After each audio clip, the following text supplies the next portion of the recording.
வணக்கம். வாஸ்துவில் 5 முக்கியமான விதிகள்ல முதல் விதி, கட்டிடம் பழைய கட்டடம் இருக்கு, அதை முழுவதுமாக இடித்துட்டு, பழைய கட்டடத்தை இடிச்சுட்டு புதிதாக வாஸ்து செய்து கட்டட வேலையை துவங்குவது சிறப்பு. அப்படி இல்லைன்னா பழைய கட்டடத்திலே நீங்க வாஸ்து பண்ணியிருக்கீங்கன்னா புதுசா முன்னையும் அந்த காலி பண்ணதுக்கு அப்புறம் வாஸ்து செய்யணும். 2வது, வாஸ்து பூஜை நீங்க செஞ்சுட்டீங்க, அடுத்த வாஸ்து வருவதற்குள் அந்த இடத்துல கட்டட வேலையை துவங்கணும்.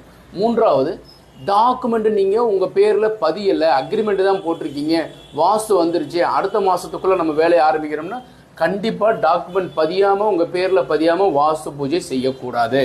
4வது, ஹவுஸ் ஓனர் வெளியூர்ல இருக்கிறாரு, ஃபாதர் மதர் தான் இருக்காங்க, அவங்கள வச்சு வாஸ்து செய்யலாமா? தாராளமாக செய்யலாம். 5வது, எல்லாருமே வெளிநாட்டில் இருக்காங்க, சென்னையிலையோ இல்லை வேற ஒரு ஊரில் இன்ஜினியர் கான்ட்ராக்டர் முக்கியமாக வச்சுருக்கீங்க, அவங்கள வச்சு வாஸ்து செய்யலாமா?